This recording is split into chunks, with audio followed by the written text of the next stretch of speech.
I guess this will be an in-between episode. I'll try to disassemble this escapement. It's my first such attempt,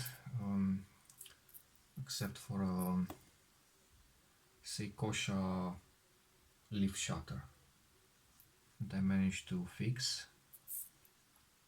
We'll see how it goes. I won't start the timer, or maybe just take a look at the clock. It's 8 past 8 right now, so I'll see how long this takes. And if this works fine, maybe I'll give it a go with this one as well.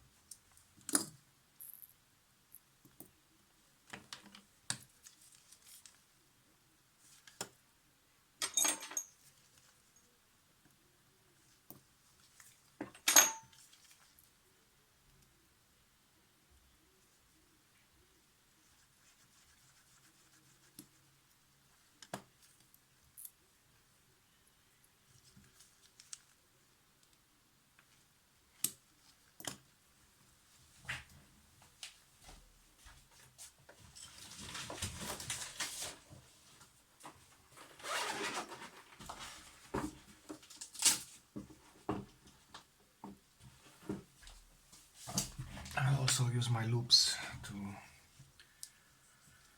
have a clearer view of the situation.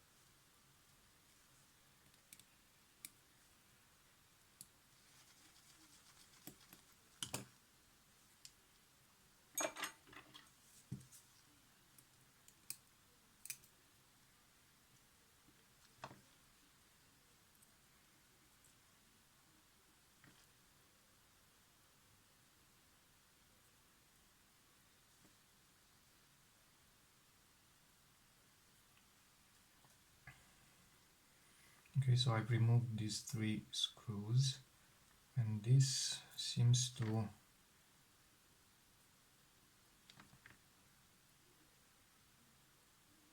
lift.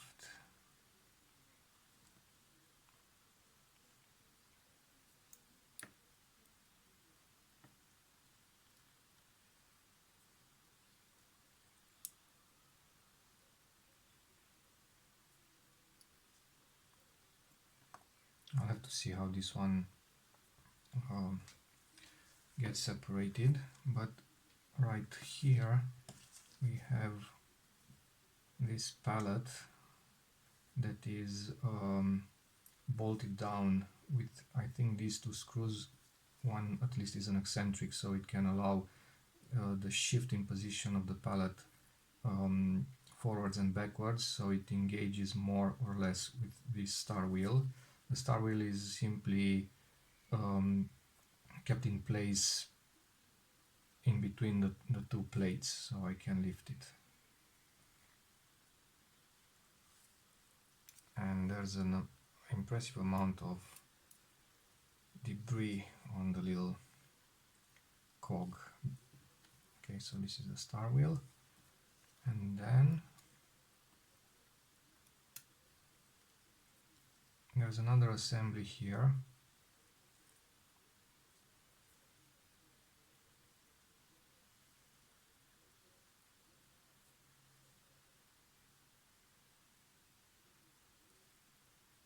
Okay, so it has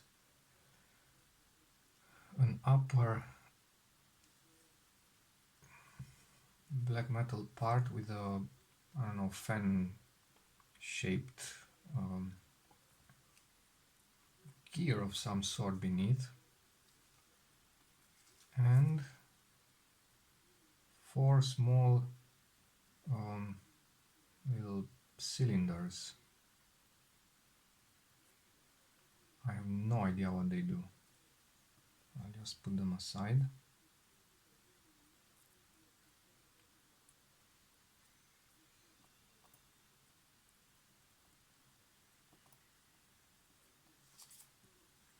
So this one stays on top of this one, and this, oh, look at this, awful. So this one engages with, I don't know yet, I'll have to figure it out once it's all undone.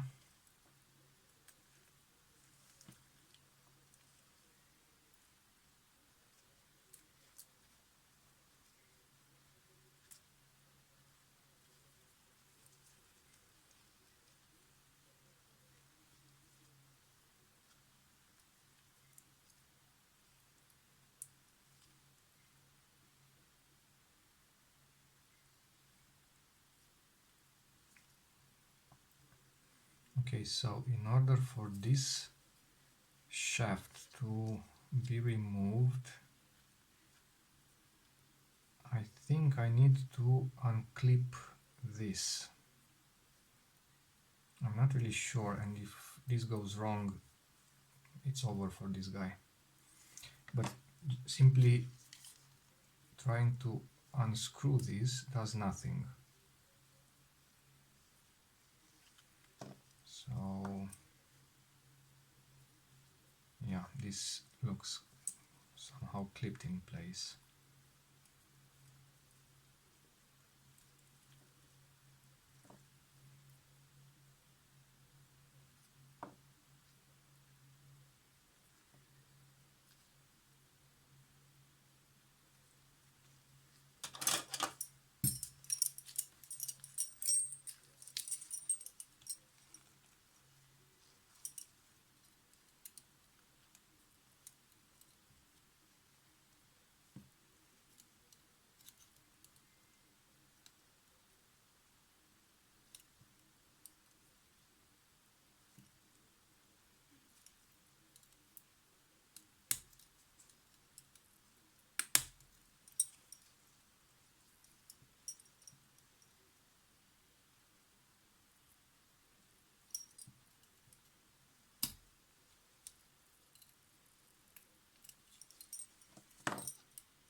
So this little cam has a totally flat side that goes down, so towards the camera, and a slightly beveled side with these edges a bit rounded that goes towards this. And now this can be lifted. I'm not really sure if this is the way to do it, but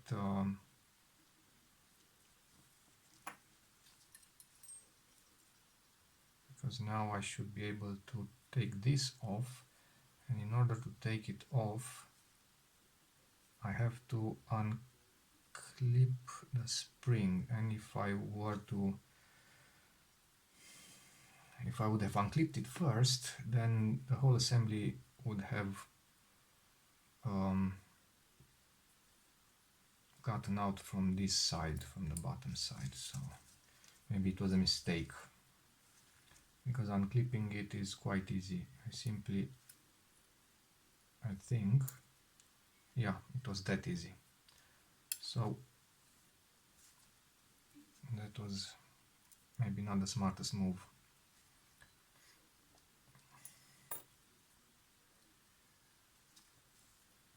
Okay, and this one that is quite stiff, requires either a spanner or something like this. It's a simple bent nose pliers that I adjusted so it would fit in this kind of, oh, that's strongly screwed in.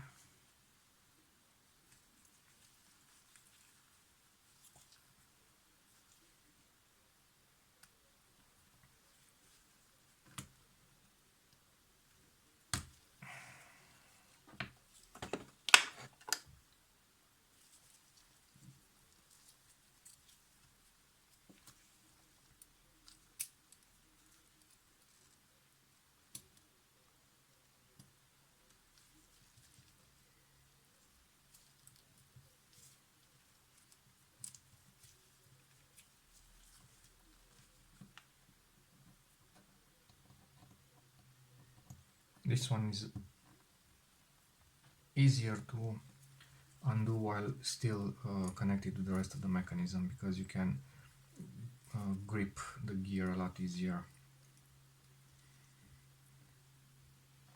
But it is doable because I've done it 4 times already on other cameras, and it's very useful to adjust the timing of the slow speed escapement so that it engages at the correct speeds. Alright, and there it is. Not much to it actually, but I guess little gears can be intimidating. So now each of these elements will be thoroughly cleaned, and hopefully I'll be able to reassemble it without any further incidents. See, this goo would have never come out without disassembly. It's totally immune to the lighter fluid. So I'll just have to scrape it off.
Okay, I'll just fast forward this part. I'll enjoy some music in the meanwhile, and I'll be back for the reassembly part. And I might as well take a shot at this one as well. It's clearly a lot more complicated, but worst case scenario, it will be a failed attempt.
Right.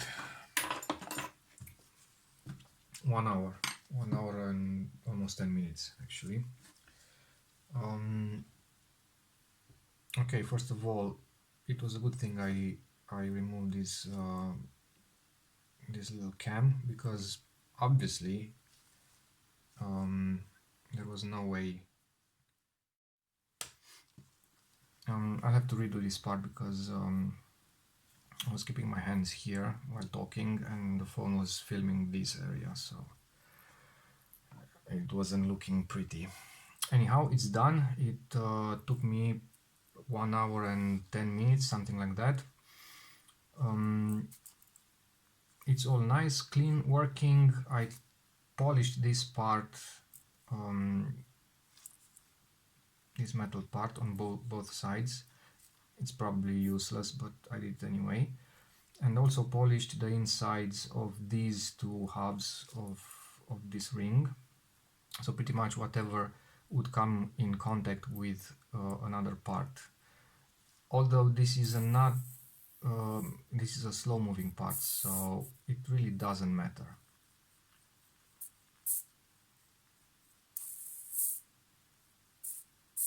You see how I can twist this and even keep my finger on this gear and force this one to move without anything else moving.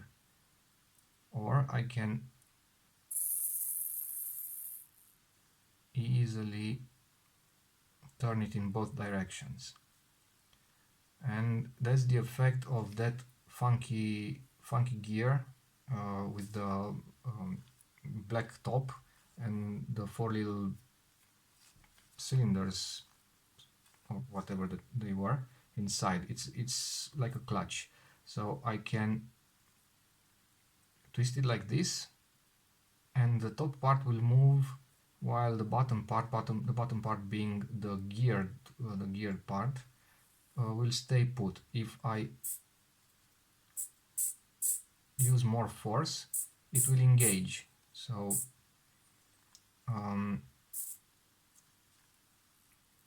it's probably made in such a way that it will not cause anything to break inside the escapement if the pin and the other piece in the shutter don't mesh up and something happens.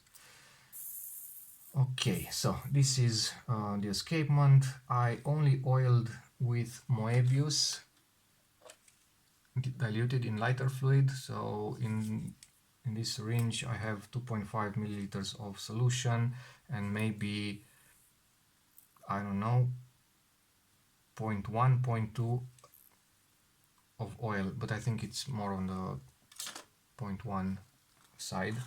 This is the oil. It's a watch oil made by Moebius. I don't think it's the best for this application. It's a bit thick, it's mineral, but it is diluted, so the lighter fluid will take the oil inside these little holes. It will evaporate and leave a fine trace, like a smear layer of oil on the walls of the holes, so where the shaft rubs against the metal plate. And for certain, it's, I don't know, an infinite times better than the Russian thing they used here. Okay, so this is the escapement for the slow speeds. It's now back in its place, and I also did this one, and the entire disassembly, cleaning and reassembly process is up next in this part of the video.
Success! My first attempt to cleaning such a self-timer escapement went okay. It was quite a lot of work, one hour and something. So the final piece of the puzzle is now in the box, and it goes there. Pretty much now it's all reassembly. This is what it takes to get a Zorki camera, or pretty much any other Russian camera from this rangefinder family, back to shape. This particular camera doesn't seem to need new curtains, so the curtains are overall alright. They are not like new, but they are still flexible. No cracks in the rubber layer, no tears, no pinholes, light tight, so there is no point for me to replace them. Replacing them would probably have taken another couple of hours at least. So yeah, that's a lot of time. Assuming that I would be able to replace them in the same amount of time that I spent cleaning these escapements, that would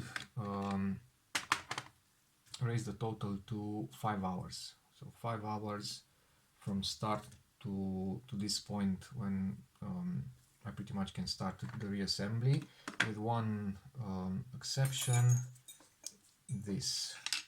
The Zorki 4s have a design fault or flaw that makes this diopter adjuster wiggle. So when you adjust it, it wiggles, but that wouldn't be such a big problem. But many times it wiggles when you put the camera to the eye. So when you simply move the camera, it wiggles, and it's extremely annoying. It looks like when looking through a EVF or a live view, and the lens mounted on the camera has the image stabilizer on. It's the same feeling of wobbliness in the image. I have the solution for that, something that I've been doing ever since my first Zorki 4. It involves some cooking Teflon tape, and if all goes well, it will be wiggle free. So next time, the reassembly, some things to note, the order of reassembly, things to be wary of, maybe even an episode about the infamous hard slit of the Soviet rangefinders, and not only. Zenits, I think, had the same issue. And it's a very important aspect because it renders some adjustments impossible. So you will never be able to achieve equal curtain speeds at some speeds with this type of shutter. It's physically impossible. Alright, next time, reassembly. Goodbye.